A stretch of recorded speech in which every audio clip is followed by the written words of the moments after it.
Subscribe Kalyani Online Classes channel for all दोस्तों, exams. आप सभी का पुनः एक बार स्वागत है शैक्षिक प्रशासन एवं प्रबंधन एजुकेशनल एडमिनिस्ट्रेशन एंड मैनेजमेंट के इस पार्ट 6 में। दोस्तों, इस पार्ट को शुरू करने से पहले मैं आपसे थोड़ा सा बात करना चाहूँगा। दोस्तों, जो हम स्पेशल एजुकेशन की अपनी सीरीज हमारी थी, उसके अंदर जो 7-8 सीरीज़ पार्ट हमारे थे, उस पार्ट में 2 या 3 पार्ट में एक क्वेश्चन गलत है, उसका उत्तर जो है गलत है और ये भूलवश मेरे से हुआ है और इसका उत्तर जो सही मिला है तो मैंने सोचा क्यों ना इसको ठीक किया जाए दोस्तों। और ये उत्तर गलत हुआ, ये नहीं होना चाहिए था। इसके लिए मैं क्षमा प्रार्थी हूँ और आगे से मैं प्रयास करूँगा कि इस टाइप की गलती मेरे से ना हो। और यकीन मानिए शर्मिंदा हूँ मैं, मेरे को जो इस चीज़ से बहुत थोड़ा परेशानी भी है कि इस प्रकार की गलती जो है नहीं होनी चाहिए मेरे से। बात कर लेते हैं वो कौन कौन से पार्ट हैं जिसमें वो गलतियां हैं। दोस्तों, वीडियो का जो पार्ट 2 है स्पेशल एजुकेशन का, उसका क्वेश्चन नंबर है 3rd क्वेश्चन था, मानसिक मंदित बालकों की शिक्षा में क्रमबद्ध प्रशिक्षण सबसे पहले किसने प्रारंभ किया, ये क्वेश्चन था। इसमें जो वीडियो में आंसर बताया गया है वो आंसर बताया गया है जीन बैप्टिस्ट लेमार्क को, जबकि ये आंसर गलत है। इसका जो सही उत्तर है वो जीन इटार्ड है। फर्स्ट ए ऑप्शन इसका सही उत्तर है, या जीन मार्क इटार्ड भी कह सकते हैं, पूरा नाम इनका जीन मार्क इटार्ड है। तो जो इस क्वेश्चन का जो सही उत्तर है वो ए ऑप्शन है, इसको आप प्लीज़ सही कर लीजिएगा और मैं प्रयास करूँगा कि इस प्रकार की गलती मेरे से दोबारा न हो।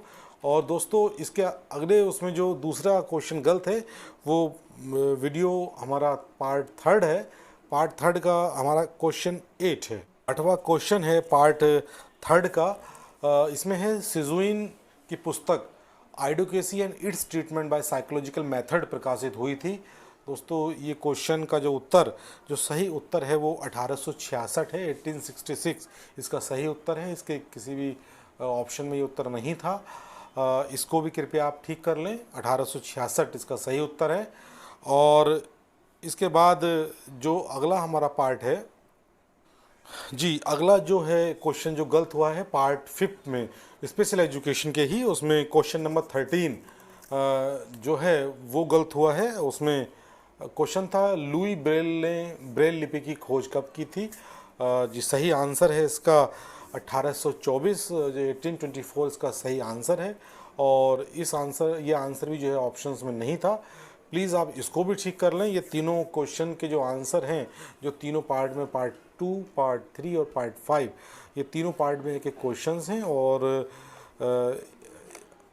मैं व्यक्त नहीं कर सकता, मेरे को दुख है इस चीज़ का कि ये गलती मेरे से हुई, शायद नहीं होनी चाहिए थी, लेकिन मैं दोस्तों प्रयास करूँगा कि इस प्रकार की गलती आगे से कोई न हो।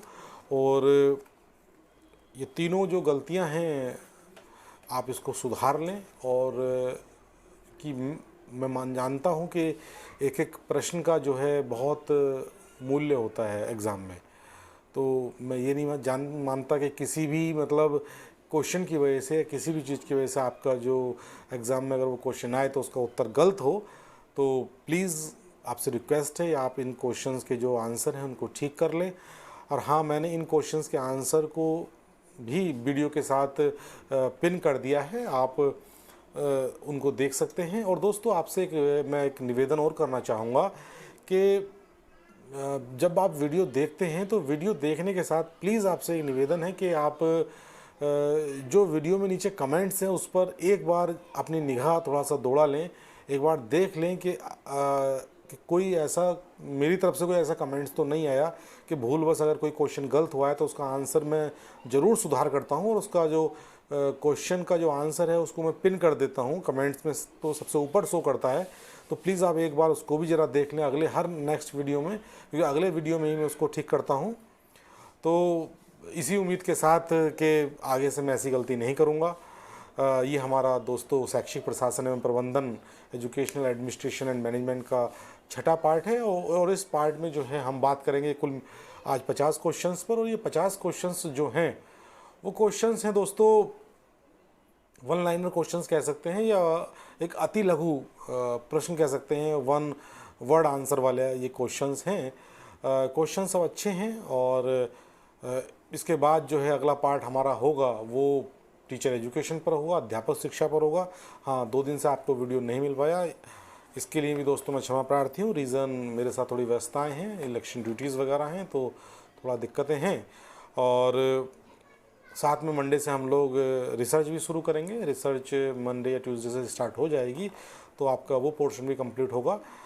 और उम्मीद करते हैं कि सारी यूनिट्स आपकी हम कंप्लीट करेंगे। और 24 तारीख में जो government degree college assistant professor का एग्ज़ाम होने वाला है, उससे पहले मैं प्रयास करूंगा कि जो 2-3 सोल्ड पेपर्स मैं आपको दे सकूं कंप्लीट, जो अभी तक आए हैं, हम उस पर एक बार चर्चा कर सकें, उनका विस्तृत उत्तर के साथ और व्याख्या के साथ, एक कहाँ से वो प्रश्न लिए गए हैं और मतलब क्या उसका सही उत्तर रहा है। तो जो पिछले 4-5 पेपर हैं, मैं उसकी कोशिश करूंगा कि आपको उससे पहले मैं इसको दे दूं। तो दोस्तों जो है बिना कोई देर किए शुरू करते हैं अपना आज का वीडियो, शैक्षिक प्रशासन एवं प्रबंधन पार्ट 6। तो दोस्तों बढ़ते हैं हमने पहले प्रश्न की तरफ। ये महत्वपूर्ण प्रश्न है शैक्षिक प्रशासन एवं प्रबंधन के, और हो सकता है कि कुछ प्रश्न इसमें से जो हमारी पीछे स्लाइड रही हैं उसमें रिपीट हों, लेकिन महत्वपूर्ण प्रश्न है, इसलिए मैंने आपको ये दोबारा एक बार दिए। पहला प्रश्न है, आधुनिक प्रबंधन के विकास का श्रेय जाता है, ध्यान रखिएगा, आधुनिक प्रबंधन के विकास का श्रेय जाता है, उत्तर है F.W. टेलर को। F.W. टेलर को ये श्रेय जाता है आधुनिक प्रबंधन के विकास का। हमारा दूसरा क्वेश्चन है, लूथर गुलिक ने प्रबंधन के कितने तत्व बताए। तो दोस्तों जो लूथर गुलिक हैं उन्होंने प्रबंधन के जो तत्व बताए हैं, 7 तत्व उन्होंने जो है बताए हैं। इसके बाद क्वेश्चन नंबर 3 देखते हैं। जो क्वेश्चन नंबर 3 है, शैक्षिक प्रबंधन में नियोजन का सूत्रपात किया, तो नियोजन का सूत्रपात शैक्षिक प्रबंधन में किसने किया है। उत्तर सही उत्तर है लूथर गुलिक ने। लूथर गुलिक ने ही जो है शैक्षिक प्रबंधन में नियोजन का सूत्रपात किया है। क्वेश्चन नंबर 4 देखते हैं। क्वेश्चन नंबर 4 है, भारत में शैक्षिक प्रशासन के क्षेत्र में व्यवस्था है, किस प्रकार की व्यवस्था है। तो दोस्तों भारत में शैक्षिक प्रशासन के क्षेत्र में विकेंद्रीकृत व्यवस्था है, ध्यान रखिएगा। जो शैक्षिक प्रशासन है भारत में, वो उसकी व्यवस्था कैसी है, विकेंद्रीकृत व्यवस्था है। अगला क्वेश्चन देखते हैं, क्वेश्चन नंबर 5, विद्यालय प्रबंधन का सर्वाधिक महत्वपूर्ण दायित्व है, उत्तर है नेतृत्व। देखिए, विद्यालय प्रबंधन का सर्वाधिक महत्वपूर्ण दायित्व, ध्यान रखिएगा दोस्तों, नेतृत्व करना जो है, ये जो नेतृत्व है विद्यालय प्रबंधन का सबसे महत्वपूर्ण जो है दायित्व है। ये क्वेश्चन नंबर 5 था। इसी क्रम में अगला क्वेश्चन देखते हैं, क्वेश्चन नंबर 6, सामान्य उद्देश्य की प्राप्ति के लिए प्रत्येक मानवीय संस्थान को ही शैक्षिक प्रबंधन कहा जा सकता है, उपरोक्त कथन किसके द्वारा कहा गया। ध्यान रखिएगा, सामान्य उद्देश्य की प्राप्ति के लिए प्रत्येक मानवीय संस्थान को ही शैक्षिक प्रबंधन कहा जा सकता है, उपरोक्त कथन किसके द्वारा कहा गया है। तो सही उत्तर है J.D. माने। J.D. माने का एक कथन है और इन्होंने ये कहा है। आगे बढ़ते हैं दोस्तों, अगला प्रश्न देखते हैं। क्वेश्चन नंबर 7 है हमारा, विद्यालय की प्रबंधन की संरचना में सर्वोच्च स्थान होता है। विद्यालय की प्रबंधन की संरचना में सर्वोच्च स्थान होता है, तो इसका सही उत्तर है संस्था प्रधान का। जो संस्था प्रधान होता है दोस्तों, उसका ही सर्वोच्च स्थान होता है, ये संस्था प्रधान है। अगला क्वेश्चन देखते हैं,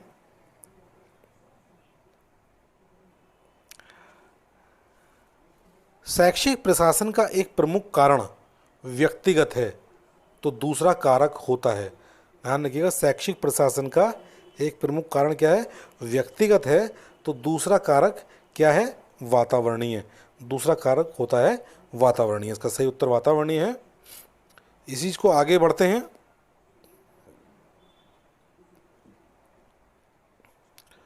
अगला हमारा प्रश्न है, आधुनिक संप्रत्यय के अनुसार शैक्षिक प्रबंधन में कितने तत्व शामिल हैं। तो दोस्तों आधुनिक संप्रत्यय के अनुसार शैक्षिक प्रबंधन में अगर तत्वों की बात करें तो 6 तत्व जो है शामिल किए गए हैं आधुनिक संप्रत्यय के अनुसार। अगले क्वेश्चन की तरफ बढ़ते हैं। विद्यालय संगठन के मूलभूत सिद्धांत कौन कौन से हैं? तो दोस्तों जो विद्यालय प्रबंधन के अगर सिद्धांतों की हम बात करें तो विद्यालय प्रबंधन का जो पहला सिद्धांत है लोकतंत्र सिद्धांत है, दूसरा लोच का सिद्धांत है, तीसरा उपलब्ध संसाधनों के अधिकतम उपयोग का सिद्धांत है। तो कुल मिलाकर ये 3 सिद्धांत हैं, ये मूलभूत सिद्धांत हैं। लोकतंत्र का सिद्धांत, लोच का सिद्धांत और उपलब्ध संसाधनों के अधिकतम उपयोग का सिद्धांत। दोस्तों आगे बढ़ते हैं। क्वेश्चन नंबर 11, विद्यालय संगठन का क्या उद्देश्य है? क्वेश्चन है विद्यालय संगठन का क्या उद्देश्य है? तो सही उत्तर है बालकों का सर्वांगीण विकास करना। बालकों का सर्वांगीण विकास करना ही जो विद्यालय संगठन है उसका उद्देश्य है। अगला प्रश्न देखते हैं। गैडजल ने शैक्षिक प्रशासन को कितने भागों में बांटा? गैडजल, ध्यान रखिएगा दोस्तों, गैडजल ने जो शैक्षिक प्रशासन को 2 भागों में बांटा है। पीछे वीडियो में आप इसको देखेंगे कि कौन कौन से वो पार्ट हैं, उसमें बताए गए हैं। आगे बढ़ते हैं दोस्तों क्वेश्चन नंबर 13 की तरफ। जो क्वेश्चन नंबर 13 है, विद्यालय प्रबंधन प्रक्रिया के अंग कौन कौन से हैं? विद्यालय प्रबंधन प्रक्रिया के अंग कौन कौन से हैं? सही उत्तर है दोस्तों संगठन, नियंत्रण और समन्वय।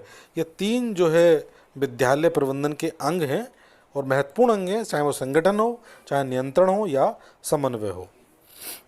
अगले क्वेश्चन की तरफ बढ़ते हैं दोस्तों। विद्यालय का हृदय किसे कहा जाता है? सही उत्तर है पुस्तकालय को कहा जाता है दोस्तों। पुस्तकालय ही जो है विद्यालय का हृदय होता है। बिना पुस्तकालय के विद्यालय का कोई अस्तित्व नहीं है। अगले क्वेश्चन की तरफ दोस्तों हम बढ़ते हैं। क्वेश्चन नंबर 15, पाठ्य सहगामी क्रियाओं का उद्देश्य क्या है? तो पाठ्यक्रम जो सहगामी क्रिया है, पाठ्य सहगामी क्रिया जो उद्देश्य है इनका, पहला उद्देश्य है सांस्कृतिक विकास में सहायक। सांस्कृतिक विकास में सहायक होते हैं पाठ्य सहगामी क्रियाएं। दूसरा, मूल प्रवृत्तियों का परिष्कार एवं सृजनकारी वृत्तियों का विकास। तो दोनों चीज़ें हैं, संस्कृत विकास भी होता है, मूल प्रवृत्तियों का परिष्कार एवं सृजनकारी जो वृत्तियां हैं या उनका जो है विकास भी इससे होता है। अगले क्वेश्चन की तरफ बढ़ते हैं दोस्तों। अगला क्वेश्चन है, प्रबंधन का अर्थ पूर्वानुमान लगाना तथा नियोजन करना, उपदेश देना, समन्वय करना एवं नियंत्रण करना है, यह किसने कहा? दोस्तों ये हेनरी फेयोल का कथन है। हेनरी फेयोल महोदय ने ही कहा था कि प्रबंधन का अर्थ पूर्वानुमान लगाना तथा नियोजन करना, उपदेश देना, समन्वय करना एवं नियंत्रण करना है। हेनरी फेयोल का एक कथन है। आगे क्वेश्चन की तरफ बढ़ते हैं। विद्यालय प्रबंधन को ना ज़्यादा कठोर ना ज़्यादा लचीला होना चाहिए, इसे प्रदर्शित करने वाला सिद्धांत है।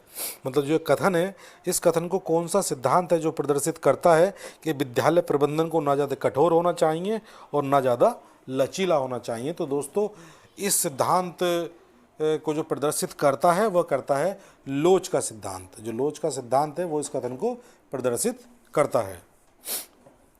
अगले क्वेश्चन की तरफ बढ़ते हैं।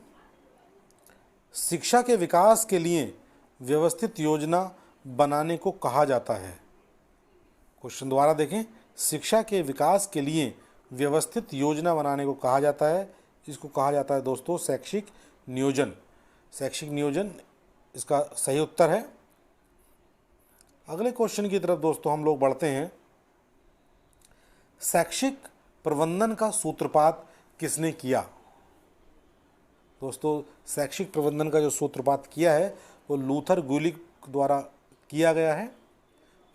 लूथर गुलिक ने ही शैक्षिक प्रबंधन का सूत्रपात किया है। क्वेश्चन नंबर 20 देखते हैं। प्रशासन को नीति के रूप में किसने लिया? प्रशासन को नीति के रूप में किसने लिया? सही उत्तर है प्रोसे। प्रोसे ने ही जो प्रशासन है उसको नीति के रूप में लिया था दोस्तों। अगले क्वेश्चन की तरफ बढ़ते हैं। 20 ईयर्स के अनुसार शिक्षा की प्रशासनिक क्रियाएं हैं, मतलब कितनी क्रियाएं हैं 20 ईयर्स के अनुसार शिक्षा की? तो दोस्तों जो 20 ईयर्स के अनुसार शिक्षा की कुल मिलाकर 5 क्रियाएं हैं। आगे बढ़ते हैं दोस्तों।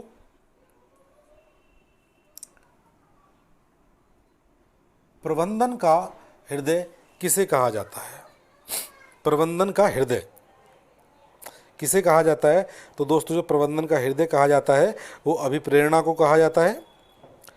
और किसी भी संगठन के मस्तिष्क किसे कहा जाता है? तो किसी भी संगठन का जो मस्तिष्क है वो प्रबंधन को कहा जाता है। दोनों क्वेश्चन दोस्तों देखिएगा सिमिलर से हैं कि प्रबंधन का हृदय किसे कहा जाता है, वो अभिप्रेरणा को कहा जाता है, और किसी भी संगठन का जो मस्तिष्क किसे कहते हैं, ये प्रबंधन को कहते हैं। अगले क्वेश्चन की तरफ दोस्तों बढ़ते हैं। जो हमारा अगला क्वेश्चन है, secondary school administration its principle and function in India के लेखक कौन हैं? Secondary school administration its principle and function in India के लेखक कौन हैं? तो दोस्तों इसके जो लेखक हैं एस.एन. मुखर्जी हैं। एस.एन. मुखर्जी ने ही इस पुस्तक को लिखा है। क्वेश्चन नंबर नेक्स्ट है, जनरल लेजर किस प्रकार का अभिलेख माना जाता है?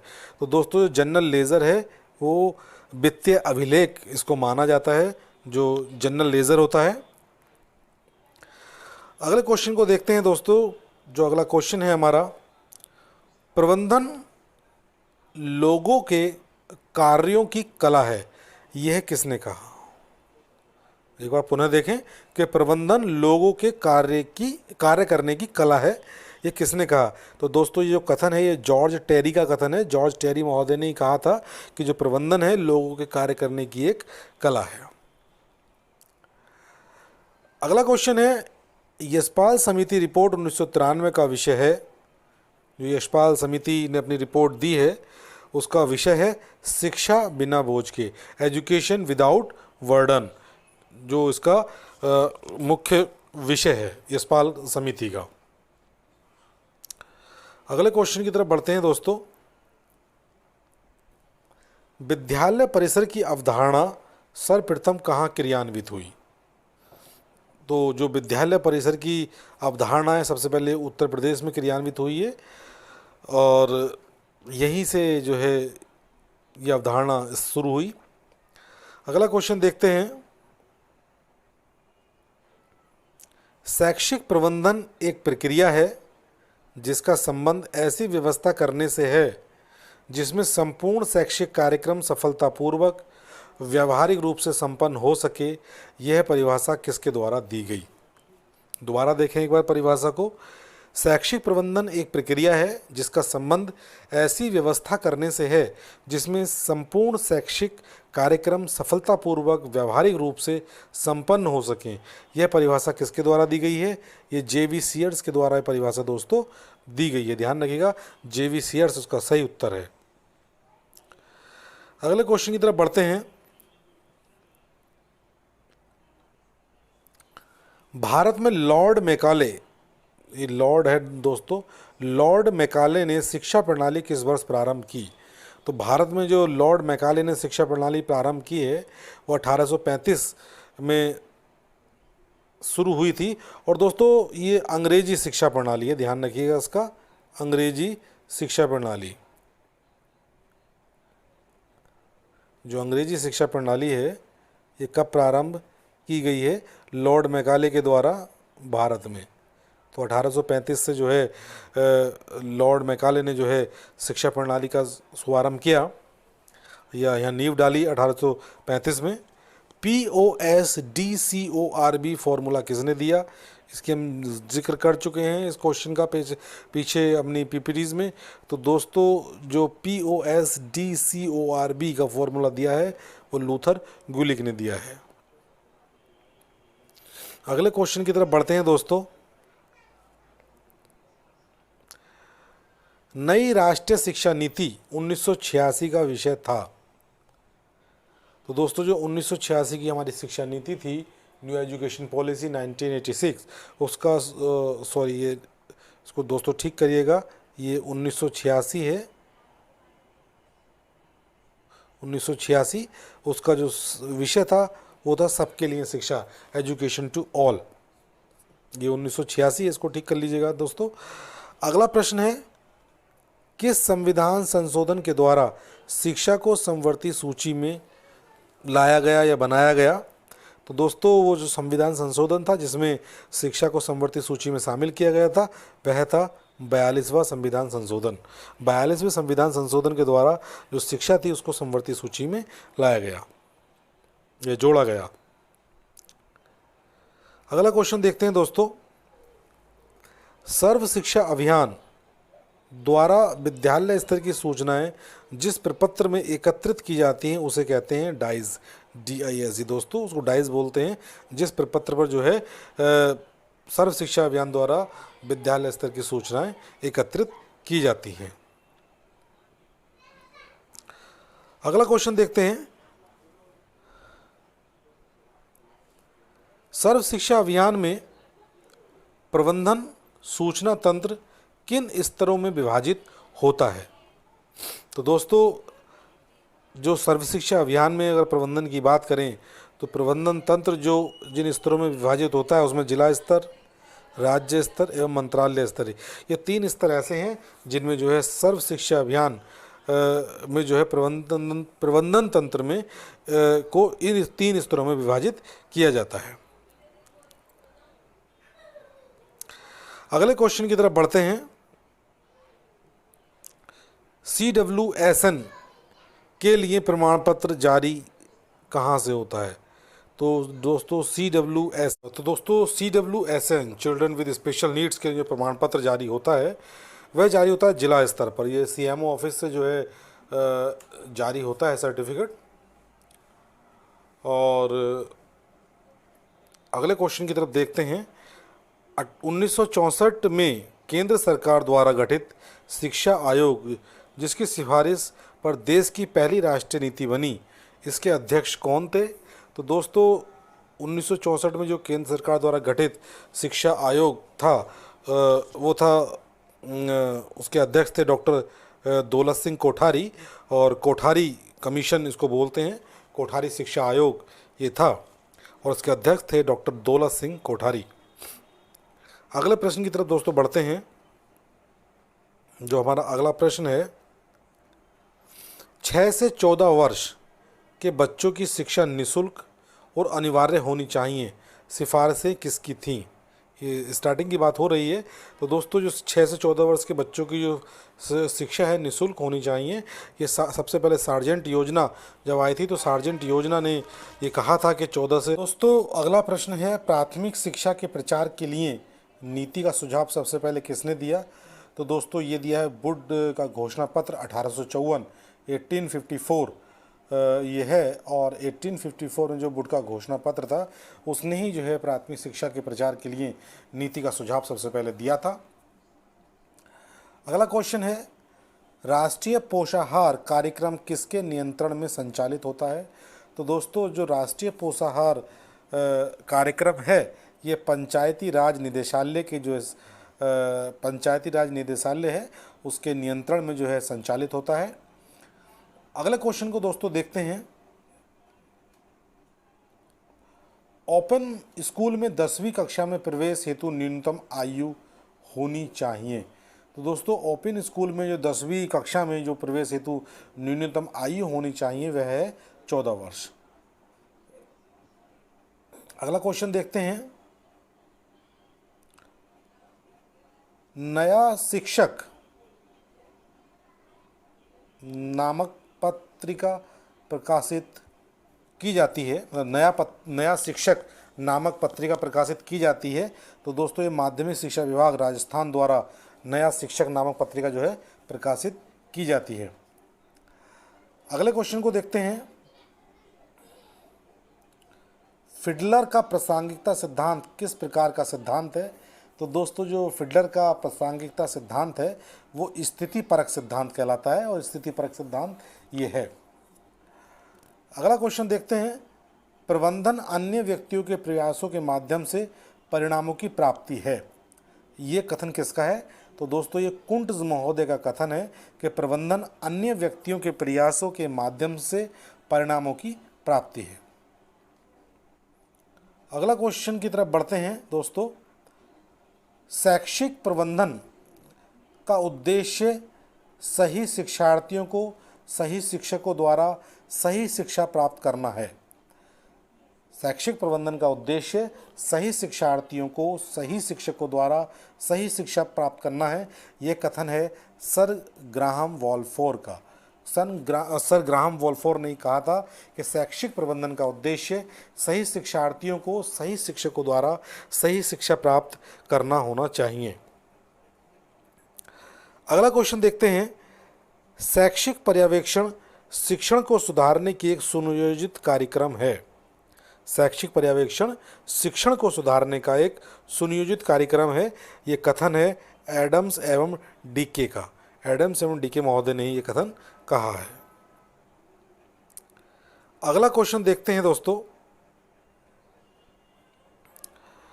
संगठनात्मक विकास एक ऐसा प्रयास है जो व्यवहारिक विज्ञान के ज्ञान का प्रयोग कर संस्थागत प्रक्रिया में नियोजित हस्तक्षेपों द्वारा संस्थागत प्रभावशीलता एवं स्वास्थ्य वृद्धि के लिए संस्था अनुसार नियोजित एवं प्रबंधित है। ये कथन है दोस्तों रिचर्ड बैकहार्ड का। रिचर्ड बैकहार्ड ने कहा था कि संगठनात्मक विकास का एक ऐसा प्रयास है जो व्यवहारिक विज्ञान के ज्ञान का प्रयोग कर संस्थागत प्रक्रिया में नियोजित हस्तक्षेपों द्वारा संस्थागत प्रभावशीलता एवं स्वास्थ्य वृद्धि के लिए संस्था अनुसार नियोजित एवं प्रबंधित है। रिचर्ड बैकहार्ड। अगला क्वेश्चन देखते हैं, पर्यवेक्षण एक प्रक्रिया है जिसमें अपनी आवश्यकता अनुसार सीखने, अपनी क्षमताओं को बढ़ाने के लिए, अपने ज्ञान और कौशल का सर्वश्रेष्ठ उपयोग करने में कर्मचारियों के निर्दिष्ट स्टाफ सदस्यों द्वारा मदद की जाती है ताकि वे अपने काम अपने और अपनी एजेंसी के लिए अधिक प्रभावी और संतोषजनक ढंग से कर सकें। उपयुक्त विचार किसका है? तो दोस्तों ये विचार है एम विलियमसन का। विचार दोबारा देख लेते हैं कि पर्यवेक्षण एक प्रक्रिया है जिसमें अपनी आवश्यकता अनुसार सीखने, अपनी क्षमताओं को बढ़ाने के लिए, अपने ज्ञान और कौशल का सर्वश्रेष्ठ उपयोग करने में कर्मचारियों के निर्दिष्ट स्टाफ सदस्यों द्वारा मदद की जाती है ताकि वे अपने काम अपने और एजेंसी के लिए अधिक प्रभावशाली और संतोषजनक ढंग से कर सकें। M Williamson. अगला क्वेश्चन देखते हैं दोस्तों, प्रबंधक अधीनस्थों के सुझावों को सुनता है परंतु उसे मानना या न मानना उसकी इच्छा पर निर्भर करता है। यह विशेषता है, किसकी विशेषता है दोस्तों? ये छद्म जनतंत्रीय शैली की विशेषता है। छद्म जनतंत्रीय शैली में जो प्रबंधक होता है वो अपने अधीनस्थों के सुझावों को सुनता तो है लेकिन उन्हें मानना या न मानना ये उसकी इच्छा के ऊपर निर्भर करता है। अगला है दोस्तों, लक्ष्य प्रधान प्रबंधन को विकसित करने का श्रेय किसको जाता है? तो दोस्तों ये श्रेय जाता है पीटर एफ ड्रॉकर को। पीटर एफ ड्रॉकर को ही लक्ष्य प्रधान प्रबंधन को विकसित करने का श्रेय दिया जाता है। ये था आज का हमारा वीडियो और संभवतः सारे क्वेश्चन आपको पसंद आएंगे। प्रयास यही कि कोई भी प्रश्न का आंसर जो है कोई भी प्रश्न है उसका उत्तर गलत न हो। दोस्तों अगर फिर भी किसी प्रश्न में आपको कोई शंका है तो आप खुले मन से अपना कमेंट्स करें। अगर उसका वाकई में उत्तर गलत है तो उसका समाधान खोजा जाएगा और सही उत्तर आपको दिया जाएगा। दोस्तों अगर आप मेरे चैनल पर नए हैं तो मेरे चैनल को सब्सक्राइब करना न भूलें। वीडियो को लाइक करें, अधिक से अधिक शेयर करें ताकि समस्त साथियों का फ़ायदा हो सके। तो दोस्तों ये हमारा शैक्षिक प्रशासन एवं प्रबंधन का लास्ट पार्ट था। इसके बाद हम बात करेंगे टीचर एजुकेशन पर और रिसर्च मेथडोलॉजी पर। दोनों पार्ट हमारे लगभग एक साथ चलेंगे। तो दोस्तों मिलते हैं अगले वीडियो में, तब तक के लिए नमस्कार, धन्यवाद।